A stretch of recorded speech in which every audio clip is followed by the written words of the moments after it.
من الشيطان الرجيم. بسم الله الرحمن الرحيم.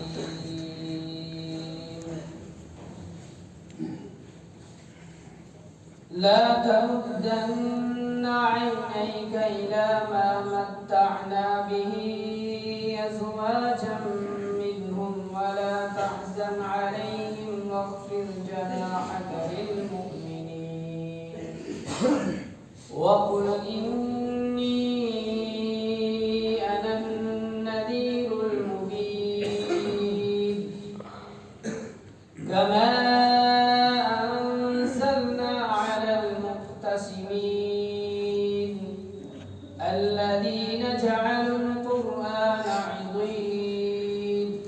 فوربك لنسألنهم أجمعين عما كانوا يعملون. فاصدع بما تؤمر وأعرض عن المشركين إنا كفيناك المستهزئين الذين يجعلون مع الله إلها آخر فسوف يعلمون. ولقد نعلم أنك يضيق صدرك بما يقولون فسبح بحمد ربك وكن من الساجدين واعبد ربك حتى يأتيك اليقين.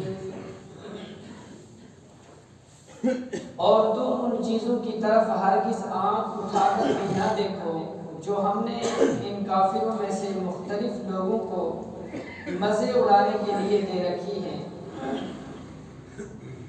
اور نہ ان لوگوں پر اپنا دل اڑاؤ، اور جو لوگ ایمان لے آئے ہیں ان کے لیے اپنی شفقت کا بازو پھیلا دو، اور کفر کرنے والوں سے کہہ دو کہ میں تو بس کھلے الفاظ میں تنبیہ کرنے والا ہوں۔ یہ تنبیہ قرآن عظیم کے ذریعے اسی طرح نازل کی گئی ہے جیسے ہم نے ان تفرقہ کرنے والوں پر نازل کی تھی جنہوں نے اپنی پڑھی جانے والی کتاب کے حصے بکھرے کر لیے تھے۔ چنانچہ تمہارے رب کی قسم ہم ایک ایک کر کے ان سب سے پوچھیں گے کہ وہ کیا کچھ کیا کرتے تھے، لہذا جس بات کا تمہیں حکم دیا جا رہا ہے اسے علی الاعلان لوگوں کو سنا دو، اور جو لوگ پھر بھی شرک کریں ان کی پرواہ مت کرو۔ یقین رکھو کہ ہم تمہاری طرف سے ان لوگوں سے نمٹنے کے لیے کافی ہیں جو تمہارا مذاق اڑاتے ہیں، جنہوں نے اللہ کے ساتھ کوئی اور معبود گھڑ رکھا ہے۔ چنانچہ عنقریب انہیں سب پتہ چل جائے گا۔ یقیناً ہم جانتے ہیں کہ جو باتیں یہ بناتے ہیں ان سے تمہارا دل تنگ ہوتا ہے، تو اس کا علاج یہ ہے کہ تم اپنے پروردگار کی حمد کے ساتھ اس کی تسبیح کرتے رہو اور سجدہ بجا لانے والوں میں شامل رہو، اور اپنے پروردگار کی عبادت کرتے رہو یہاں تک کہ تم پر وہ چیز آ جائے جس کا آنا یقینی ہے۔ نبی رحمت صلی اللہ علیہ وسلم کو اللہ تبارک و تعالیٰ نے مخاطب کر کے امت کو یہ پیغام دیا کہ دنیا کی عیش و عشرت، دنیا کی رنگ رلیاں اور دنیا کی ریل پیل کو دیکھ کر کبھی بھی مرعوب نہیں ہونا، اس لیے کہ اللہ تعالیٰ نے آپ کو جو نبی رحمت صلی اللہ علیہ وسلم کے ذریعے سے دولت عطا فرمائی ہے اس دولت کا مقابلہ دنیا کی کوئی بھی چیز نہیں کر سکتی۔ وہ دولت ہے قرآن کریم۔ اسی لیے ایک روایت میں نبی رحمت صلی اللہ علیہ وسلم سے ایک صحابی نے پوچھا کہ اے اللہ کے رسول صلی اللہ علیہ وسلم، سب سے بہتر انسان کون سا انسان ہے؟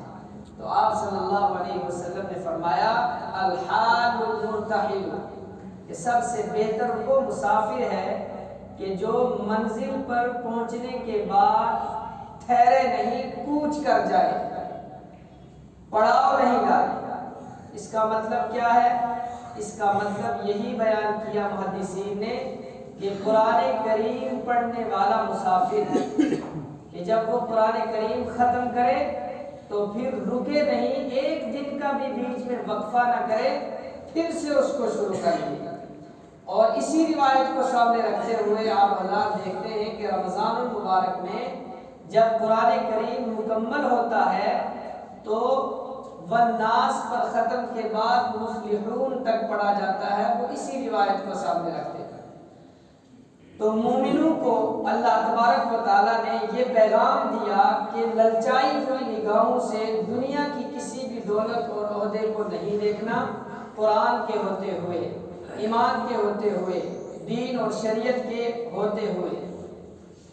اس کے بعد فرمایا کہ یہ دنیا داروں کو جو کچھ ہم نے دیا ہے یہ وقتی چیزیں ہیں، وَلَا تَحْزَنْ عَلَيْهِمْ، آپ اس کے اوپر غمگین نہ ہوں، وَخْفِضْ جَنَاحَكَ لِلْمُؤْمِنِينَ، اور آپ اپنے بازوؤں کو یعنی شفقت رحم و کرم کے بازوؤں کو ایمان والوں کے اوپر جھکا دیجیے۔ جیسے پرندہ اپنے پروں کو پھیلا کر اپنے بچوں کو اس کے نیچے سمیٹ لیتا ہے، ایسے آپ شفقت کے بازو پھیلا کر متبعین کو، آپ کی بات مان لینے والوں کو اس کے اندر جگہ دے دیجیے۔ وَقُلْ إِنِّي أَنَا النَّذِيرُ الْمُبِينُ، اور لوگوں کو یہ اعلان کر دیجیے کہ میں کھلم کھلا ڈرانے والا ہوں، میرا کام صرف بات کو پہنچا دینا ہے، اس بات کو منوانا یہ میرے بس میں نہیں ہے۔ کما انزلنا علی المقتسمین، جیسا کہ ہم نے اس سے پہلے نازل کیا ہے تقسیم کرنے والوں پر، یعنی الذین جعلوا القرآن عظیم، کہ جو قرآن کو ٹکڑے ٹکڑے کر رہے ہیں۔ جیسے یہود اور نصارہ اپنی آسمانی کتابوں میں سے جو ان کی مرضی کے مطابق تھا اس کو لے لیتے تھے، جو ان کے مزاج کے خلاف ہوتا تھا اس کو چھوڑ دیتے تھے۔ اہل عرب بھی جو کوئی ایسی آیت نازل ہوتی کہ جو ان کے حق میں ہوتی تو اس کو تسلیم کر لیتے تھے، اور جو ان کے مزاج کے خلاف ہوتی یا جس میں ان کے معبودوں کی برائی ہوتی اس آیت کو چھوڑ دیتے تھے۔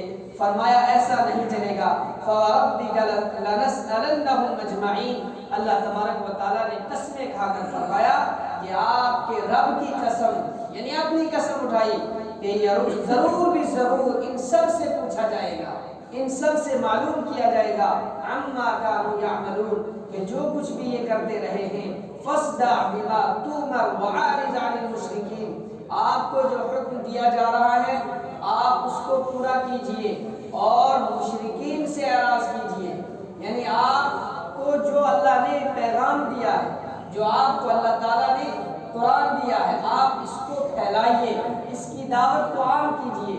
اس آیت کے نزول سے پہلے آپ صلی اللہ علیہ وسلم انفرادی اعتبار سے دو آدمیوں کو، ایک آدمیوں کو الگ الگ جا کر سمجھایا کرتے تھے۔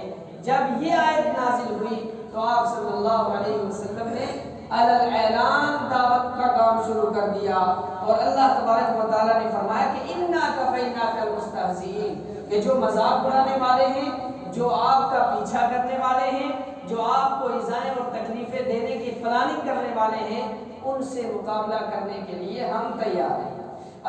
یہ سورۃ الحجر ہے اور اس کی آخری آیات آج پڑھی گئی ہیں۔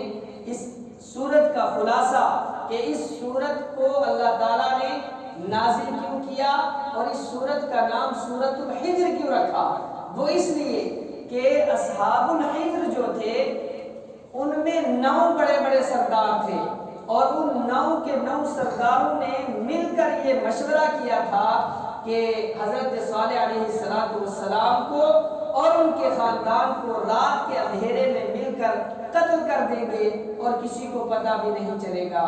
ایسے ہی مکہ کے بڑے بڑے 9 سرداروں نے دارالندوہ میں جمع ہو کر یہ مشورہ کیا تھا کہ نعوذ باللہ ثم نعوذ باللہ، وہ سب مل کر محمد صلی اللہ علیہ وسلم کو قتل کر دیں گے اور کسی کے کان و کان تک خبر بھی نہیں ہوگی، اور اگر پتہ بھی چل جائے گا تو پورے کے پورے قبیلوں سے سب کیسے انتقام لیں گے، اور اس طریقے سے یہ چیز راستے سے ہٹ جائے گی۔ لیکن اللہ تعالیٰ نے یہ سورت نازل کر کے پیغام دے دیا کہ جیسے ہم نے ان اصحاب ہجر کے 9 سرداروں کو ہلاک کیا تھا ایسے تمہیں بھی ہم برباد کر کے رکھ دیں گے. جیسے حضرت صالح علیہ السلام کی ہم نے حفاظت کی ایسے محمد صلی اللہ علیہ وسلم کی بھی ہم حفاظت کریں گے. تو اللہ تعالیٰ نے ان مشورہ کرنے والے سرداروں میں سے 5 کو حضرت جبرائیل علیہ السلام کے ایک اشارے کے ذریعے سے ہلاک کروا دیا. ان میں عاص بن وائل اور اسود بن المطلب اور اسود ابن عبد یغوث اور مغیرہ ابن شعبہ اور حارث ابن طلاتلہ، یہ 5 آدمی ایسے ہیں کہ جن کو اللہ تبارک و تعالیٰ نے یہ جو نبی کریم صلی اللہ علیہ وسلم کا مذاق اڑایا کرتے تھے، آپ کو تنگ کیا کرتے تھے، اللہ تعالیٰ نے کہا کہ آپ ان سے نہ گھبرائیے، اِنَّا كَفَيْنَاكَ الْمُسْتَهْزِئِينَ، کہ ہم ان مذاق اڑانے والوں کے لیے کافی ہیں، آپ کو ضرورت گھبرانے کی نہیں ہے. الَّذِينَ يَجْعَلُونَ مَعَ اللَّهِ إِلَٰهًا آخَرَ، کہ جو اللہ کے ساتھ اور معبود ٹھہراتے ہیں. فَسَوْفَ يَعْلَمُونَ، ان قریب وہ جان لیں گے. وَلَقَدْ نَعْلَمَ أَنَّكَ يَضِيقُ صَدْرُكَ بِمَا يَقُولُونَ، اللہ تعالیٰ فرما رہے ہیں کہ اے نبی صلی اللہ علیہ وسلم، ہم سمجھتے ہیں، ہم جانتے ہیں کہ آپ کا دل کتنا تنگ ہوتا ہے ان لوگوں کی باتیں سن کر. تو جو اللہ کے راستے پر چلتا ہے، دین کی باتیں کرتا ہے، اس کو کسی کے تانوں سے کوئی واسطہ نہیں ہونا چاہیے، کسی کی باتوں سے کوئی واسطہ نہیں ہونا چاہیے. اس کے لیے یہی ہے کہ فَسَبِّحْ بِحَمْدِ رَبِّكَ، کہ جب یہ تانے سنے جائیں، جب یہ باتیں لوگوں سے سنی جائیں تو فَسَبِّحْ بِحَمْدِ رَبِّكَ، اس کا علاج یہ ہے جب آپ کا دل تنگ ہو جائے تو آپ اپنے رب کی پاکی بیان کرو، اس کی تسبیح اور تحمید بیان کرو، تحلیل بیان کرو. وَقُمْ مِنَ السَّاجِدِينَ، اور نماز پڑھنے والوں کے ساتھ شامل ہو کر نماز پڑھو. اسی سے اس غمگینی کا اور ان چیزوں کا علاج ہوگا.